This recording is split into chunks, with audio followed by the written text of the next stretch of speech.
Mateus, capítulo de número 25 e versículo de número 31 da palavra de Deus. Você que tem a Bíblia Sagrada, livro de Mateus, capítulo 25 e versículo de número 31. Evangelho de Mateus, capítulo 25 e o versículo de número 31 da palavra do Senhor. Vamos à leitura da palavra de Deus.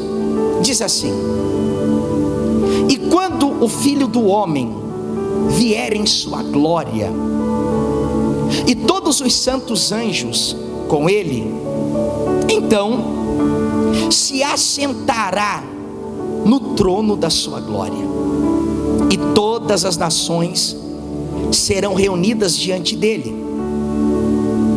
Veja só: e apartará uns dos outros, como o pastor aparta dos bodes as ovelhas, e porá as ovelhas à sua direita, mas os bodes à esquerda.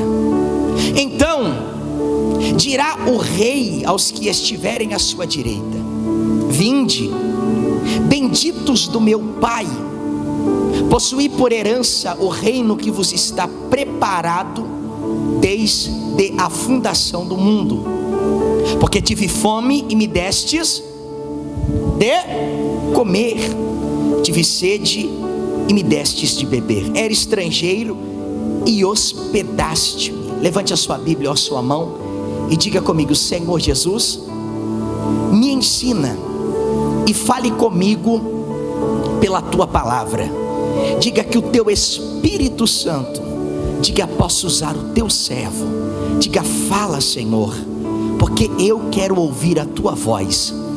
Queridos irmãos, Jesus, ele vai tratar nesta passagem, já estava próximo a morte de Jesus, a crucificação de Jesus, o sofrimento de Jesus. Jesus já estava a poucos dias de ser crucificado, e Jesus, ele vai tratar com os seus discípulos e com os seus seguidores a respeito de assuntos sobre os últimos dias. Ele vai contar inúmeras parábolas, Josué, e ele vai tratar de um assunto um tanto que para muitos até é um bicho de sete cabeças, o tal do juízo final.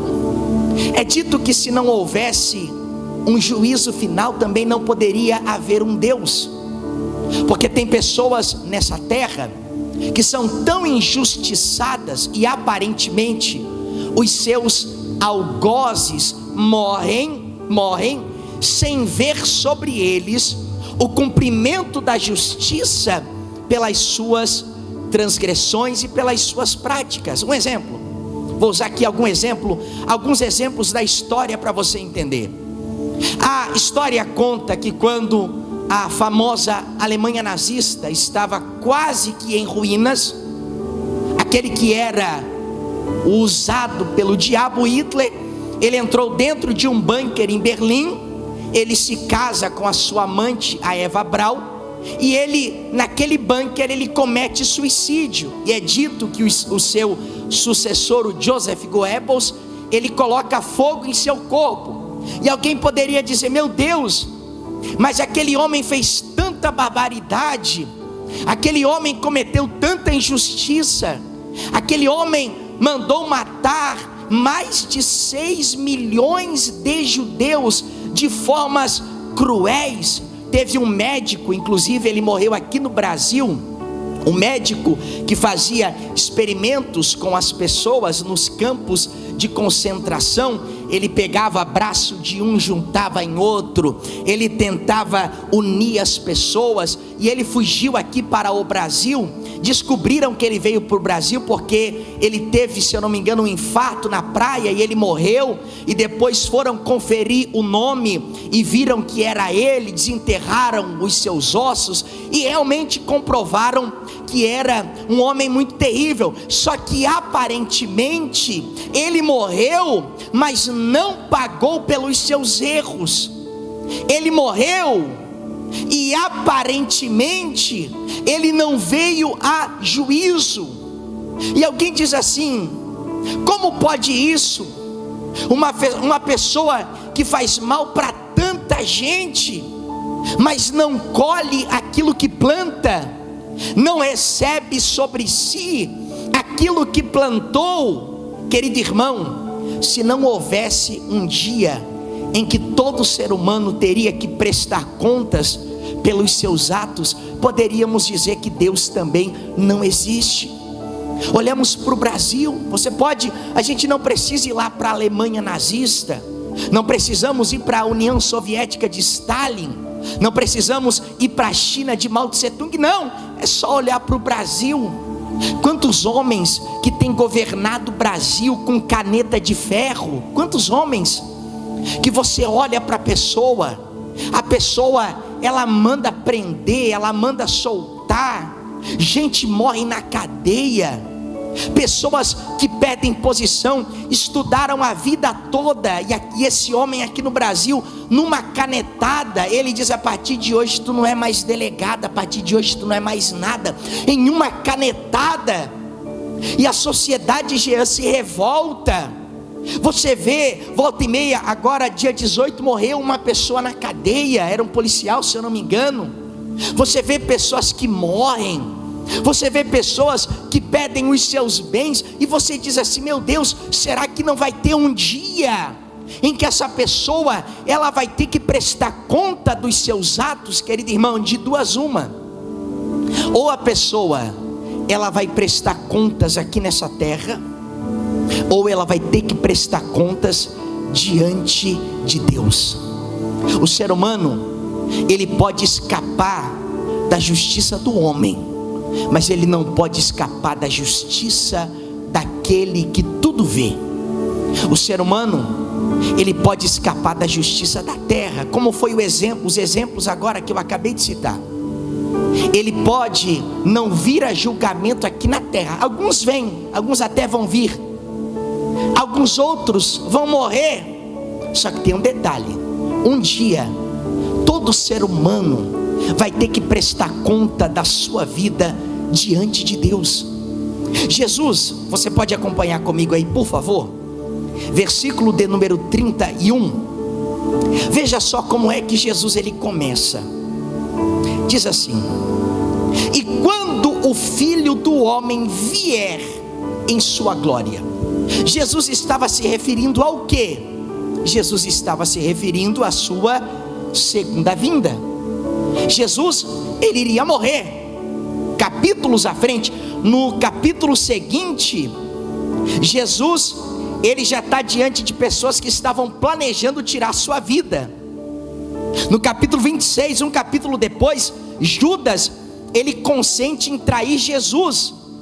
No capítulo de número 26 ainda, Jesus é entregue, Jesus, ele agoniza no Getsemane, Jesus é traído, Jesus é preso. Então, essa pregação dele, esse ensino dele, é um capítulo antes dele ser entregue na mão dos malfeitores. Então, Jesus, sabia que iria morrer. Ele mesmo disse: foi para esta hora que eu vim a este mundo. Então, ele sabia que iria morrer. Só que agora, ele diz assim, ó: e quando o Filho do Homem é ele mesmo, vier em sua glória. Ele está se referindo à sua segunda volta. Ele está se referindo àquilo que nós ouvimos desde criança: cuidado, Jesus está voltando. Quem já ouviu essa expressão? Cuidado, Jesus está voltando. Mas por que as pessoas, elas anunciam Jesus está voltando, ou anunciam a volta de Jesus? Porque ele mesmo falou, ele mesmo disse isso. E quando o Filho do Homem vier em sua glória, e todos os santos anjos com ele, então se assentará no trono da sua glória. Podemos aqui dizer: e se assentará no trono do julgamento. Um dia, Jesus esteve diante do governador Pôncio Pilatos, E naquela ocasião, Jesus era o réu. Pilatos olhou para Jesus na sua arrogância de um governante romano, nos tempos do imperador, e ele disse assim: és tu o rei dos judeus? E ele ficou admirado, porque Jesus, não disse uma palavra. Novamente interrogado: és tu o rei dos judeus? Não sabes que eu tenho nas minhas mãos autoridade para mandar te soltar e para mandar te prender ou te executar? Jesus olha para ele. Imagina Jesus, imagina a cena. Jesus com a sua cabeça baixa, na sua humildade real, ele levanta a cabeça e ele diz assim: nenhuma autoridade tu terias se do céu não te fosse dado. Nenhuma. E Pilatos ficou impressionado. Só que aqui está escrito assim, se assentará no trono da sua glória. Agora, na segunda vinda, é Pilatos quem estará diante de Jesus. Pilatos teve uma morte trágica. A história conta que teve uma revolta dos samaritanos, e Pilatos já não estava muito de bem com o Império Romano, e ele foi destituído do cargo de governador. E sabe o que ele fez? Ele se matou. Pilatos cometeu suicídio. Mas um dia Pilatos estará diante de Jesus, porque está escrito: se assentará no trono da sua glória. Ou seja, haverá um dia. Isaías, no capítulo 45 e no versículo 23, Isaías diz que todo joelho se dobrará. Todo joelho se dobrará, até o joelho dos homens mais poderosos que já passaram por essa terra vai ter que se dobrar. Está escrito, Isaías 45, e todo joelho se dobrará. Aonde? Diante daquele que estará sentado em seu trono. Imagina aí, todos os governantes da terra. Imagina aí, Alexandre o Grande, homens pomposos, Alexandre, Júlio César, César Augusto, Tibério César, Tito Vespasiano, tantos homens poderosos. Teve um homem chamado César Borgia. Ele era um homem tão poderoso em sua época, que ele foi o assunto do livro de um homem chamado Nicolau Maquiavel. Nicolau Maquiavel escreveu um livro chamado O Príncipe, e ele pega César Borgia, que era filho de um papa. O papa Alexandre VI tinha 8 mulheres, 8 amantes, e com uma das amantes ele teve um filho, e o filho dele foi o César Borgia. E ele era um homem tão maligno que ele foi usado como um exemplo de ser maquiavélico. Nicolau Maquiavel escreveu um livro, e o tema do livro é: tu quer roubar, tu quer passar a perna nos outros, tu quer crescer, tu quer derrubar os outros, então só siga as regras deste livro. Mas um dia César Borgia também terá que estar diante de Jesus, e Jesus vai estar onde? No trono. Homens poderosos, homens, o Lula também vai ter que estar, Bolsonaro, todo mundo, irmão, vai ter que estar. Aquele que botou uma arma no peito lá no Rio de Janeiro e apertou o gatilho, e antes de apertar o gatilho ele escreveu uma carta dizendo: hoje eu saio da vida pública e entro para a história. Getúlio Vargas, um dia ele vai ter que estar diante do trono de Jesus. Grandes, irmão, eu poderia ficar aqui até meia-noite citando nomes e histórias de pessoas que foram poderosos nessa terra, mas que naquele dia terão que dobrar o seu joelho, porque está escrito: e se assentará no trono da sua glória. E o que Jesus vai fazer? Veja só o que diz o versículo 32 do Evangelho de Mateus. Olha o que diz: e todas as nações serão reunidas diante. Tem alguma nação que vai ficar de fora? O Japão vai ficar de fora? Sim ou não? Alemanha? Estados Unidos? Tem alguma? Não. Está escrito aqui, ó. E todas as nações serão reunidas diante do diabo. É diante do diabo? Diante de quem? Diante dele. Dele quem? Jesus. Só que vai acontecer algo extraordinário. Imagina, obreira Raquel, Jesus assentado no seu famoso trono branco. Todos os povos de todas as eras, desde Adão e Eva, Enoque, Caim, Abel, Noé, Sem, Cã, Jafé, José, Jacó, Judá, Benjamim. Imagina aí, todas as nações, todas as pessoas, desde quando o mundo é mundo, reunidos, sem pompa, sem terno de linho, sem relógio Rolex, sem nada em suas mãos, simplesmente despido das suas vergonhas, diante do grande trono do Senhor.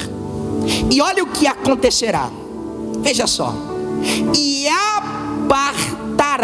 apartar uns dos outros. O pastor, veja só, como o pastor aparta dos bodes as ovelhas. Imagina aí, o pastor Jesus, obreiro Juarez, olhando e dizendo assim: ô Juarez, à direita. Ô Gabriela, à direita. Ô Jean, o Rodrigo, Josué, Sinara, Raquel, enfim, os irmãos que estão aqui. O Senhor olhar para você e falar assim: ó, à direita. Não, Senhor, mas nem digno eu sou. À direita. Aí aqueles homens e mulheres pomposos, poderosos, grandes nessa terra, como o pastor, está escrito, como o pastor aparta dos bodes as ovelhas. Aí eu imagino, entra comigo na história aí, um bodezinho dizendo, né, vou pra cá. Aí o pastor, fulano, imagina o fulano olhando, tentando dar uma escapada, tentou entrar no meio das ovelhas. Aí o Senhor, fulano, o que, Senhor? Ali não é para você. Não, Senhor, expulsei demônios no teu nome, curei no teu nome, fiz até fogo cair do céu em teu nome. Mas o Senhor lhes dirá: apartai-vos de mim, porque eu não vos conheço. Então está escrito, como o pastor aparta dos bodes as ovelhas. Imagina aí, querido, aquela multidão como o oceano, milhares, bilhões e bilhares de pessoas que já passaram por essa terra, todos ajoelhados. As ovelhas por quem Jesus morreu desde antes da fundação do mundo, como está escrito em Efésios capítulo 1 versículo 4. Aquelas ovelhas, às vezes, que viveram na terra de forma sofrida, lutando, alguns martirizados, como Paulo perdeu a cabeça, como Pedro foi crucificado de cabeça para baixo, como André, que foi cortado ao meio ao fio da espada, como o profeta Isaías, como diz a tradição, ele foi virado de ponta cabeça, e o rei Manassés mandou serrar ele com um serrote, não de cima para baixo, mas começando nas genitálias até decapitar sua cabeça. Imagina aí, todas essas pessoas humildes, pessoas que viveram a sua vida para Deus, à direita, e olhando para o mestre e dizendo: mas eu não sou merecedor de estar aqui, Senhor, eu não sou digno, eu sou um pecador. E do outro lado, aquelas pessoas que viveram para si mesmos, não se arrependeram dos seus pecados, não creram em Cristo, ou se ouviram a palavra, não levaram a sério a palavra, não praticaram a palavra, não viveram para Deus. E naquele momento começar aquilo que nós conhecemos como o acerto de contas. Só que vamos continuar aqui na palavra, versículo de número 34, olha o que diz: então dirá o rei aos que estiverem à sua direita, amém? Não tem nada de política não, tá, irmão? A direita aqui é apenas um exemplo usado por Deus. Então dirá aos que estiverem à sua, até na Bíblia direita é o caminho bom, né, irmão? Mas não vou entrar em questões aqui, vamos lá, diga glória a Deus. Mas vinde, o rei olhará, o rei no seu trono, olhará para os que estiverem à sua direita e lhes dirá o quê? Veja só: vinde, benditos do meu Pai. Irmão, você tem ideia que Jesus vai te chamar dessa forma? Se você for um salvo em Cristo, você vai ouvir da boca do próprio Jesus: vinde. Quem é que gosta de receber um convite? Levante as mãos. Que olhar para, vamos lá fulano, vamos lá Beltrano, de preferência se for para comer um churrasco, ir no restaurante, não é? Comer uma carne assada, um camarão, imagina aí, mas da boca do próprio Jesus: vinde, aquela imensidão de pessoas: vinde, benditos do meu Pai. Possuir, não é possui, é possuir, está no tempo futuro aqui, ó.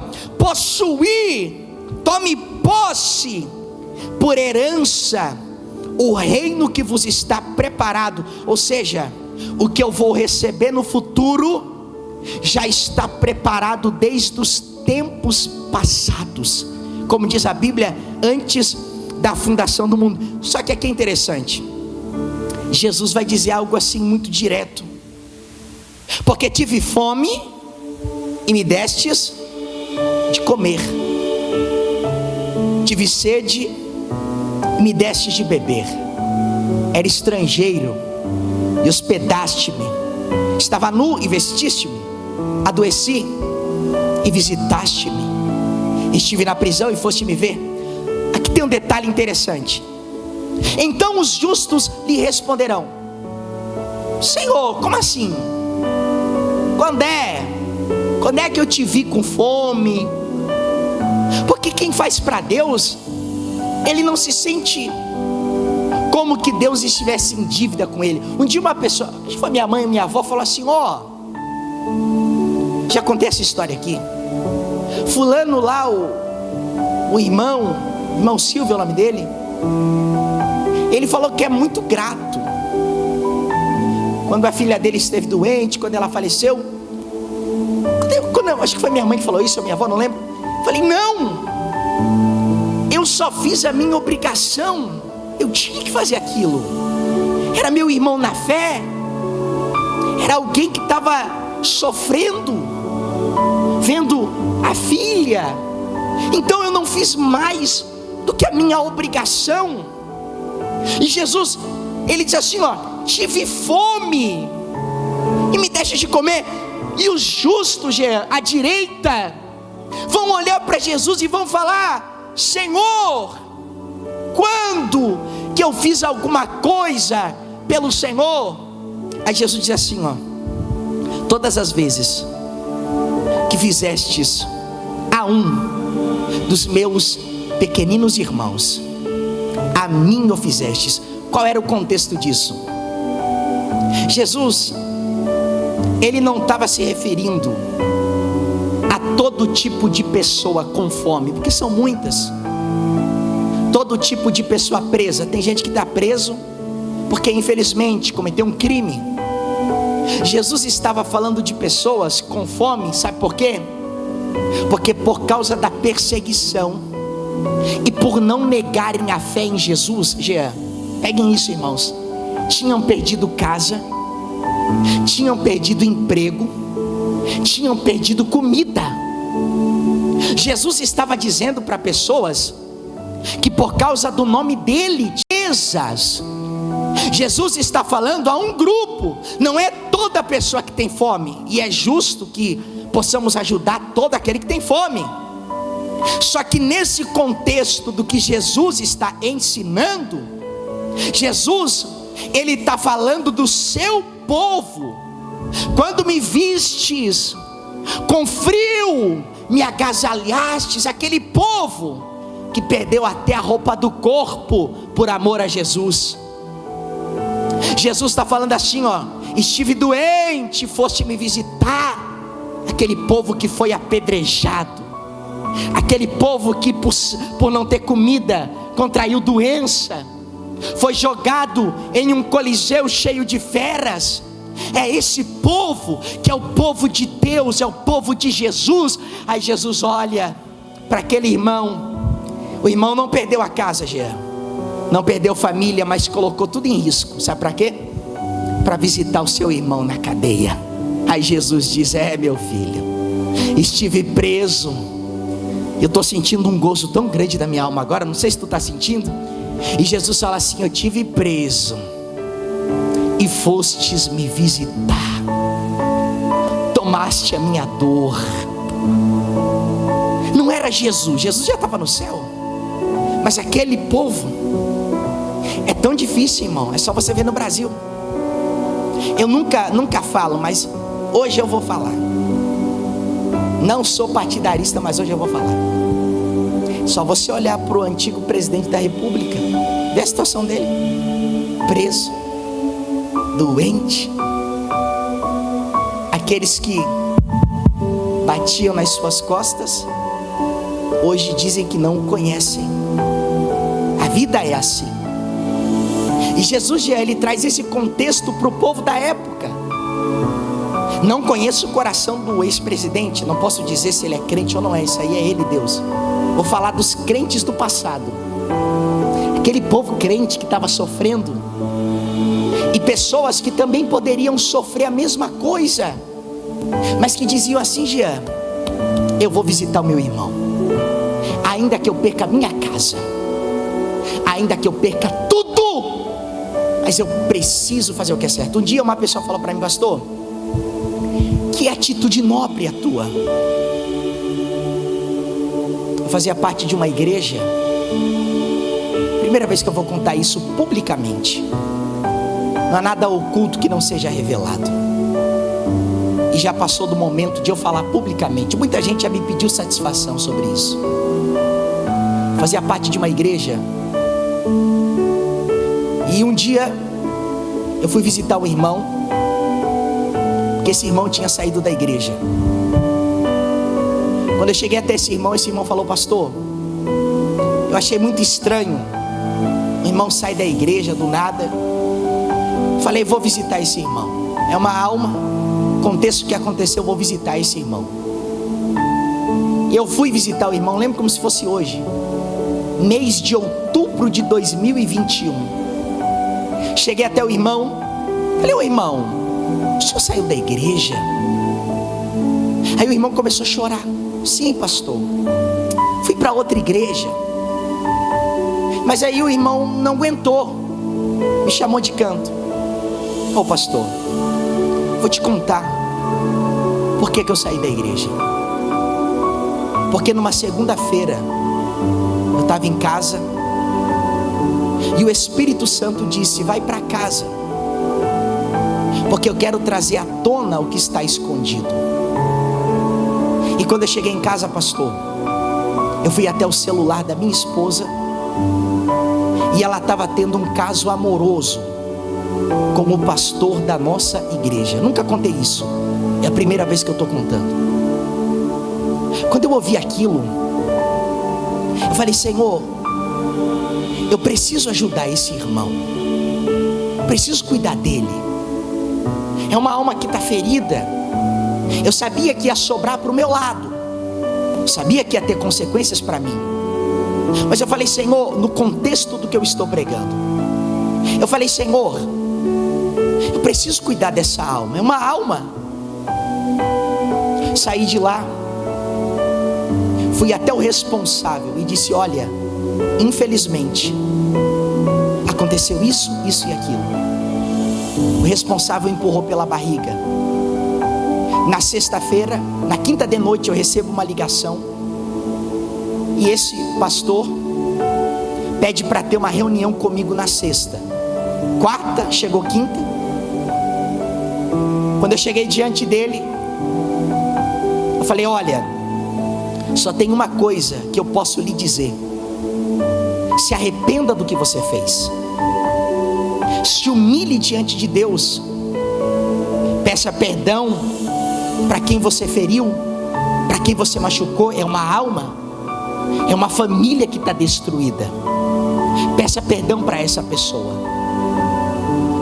Aconteceu que esse pastor não quis se arrepender, não pediu perdão e começou a insistir na mentira.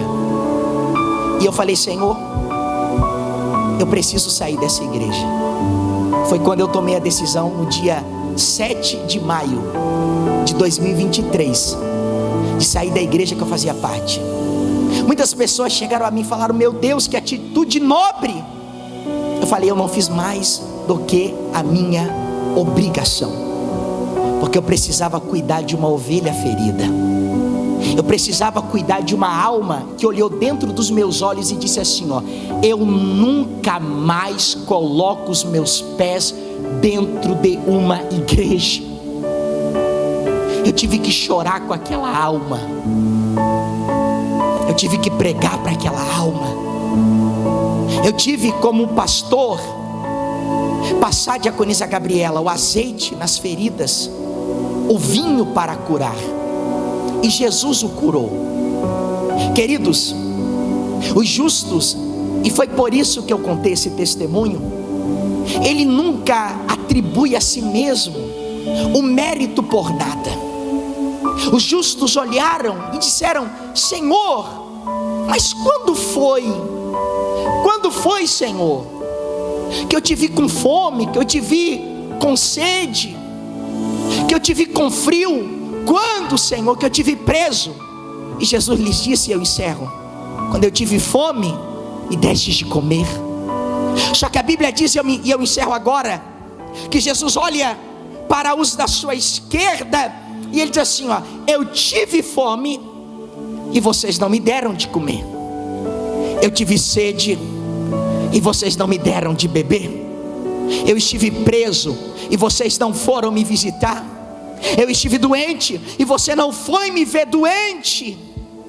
E os ímpios olharão para o rei e dirão: Senhor, mas quando foi que te vimos com sede e não te demos de beber? Quando foi, Senhor, que te vimos com fome e não matamos a tua fome? E o rei lhes dirá: todas as vezes que não o fizestes a um dos meus pequeninos, a mim não o fizestes. Quer ter certeza de que você é alguém que foi alcançado pela graça de Jesus? Examine os frutos da sua vida, porque o cristão, se ele tiver um pão, e ele vê o irmão com fome, é metade para mim, metade para você. Mas ele não vai dar o pão para ser salvo, ele vai dar o pão porque ele é salvo.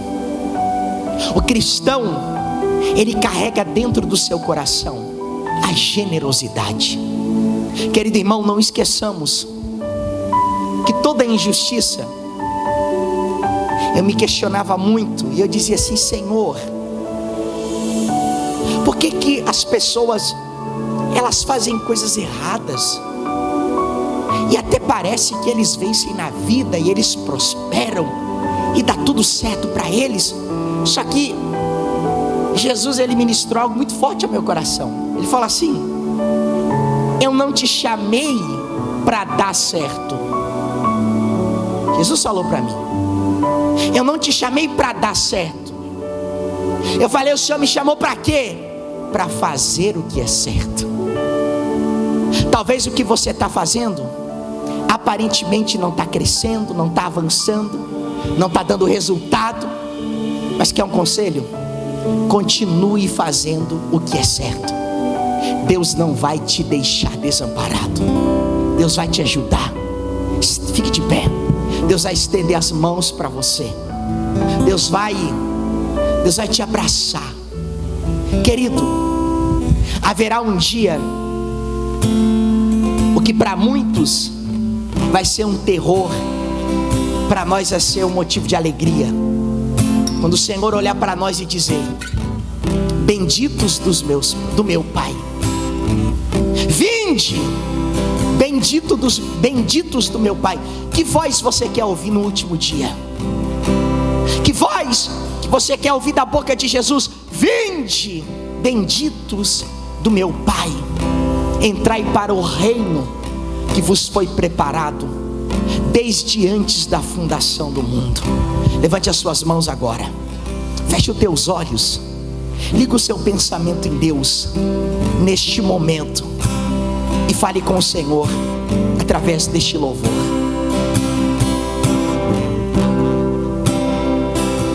Chorando por quê? Se você tem um Deus, Se você tem um Deus que cuida de você, e jamais te esquecer.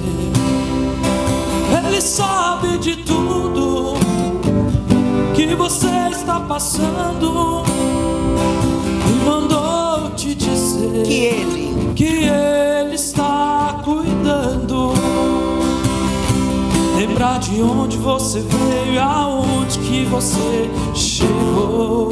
Lembra de todos. Lembra de todos os livramentos que você já passou. Não era, nem era pra você estar aqui, mas Deus falou assim: esse aí vou levantar. Levante as mãos bem alto e cante ao Senhor.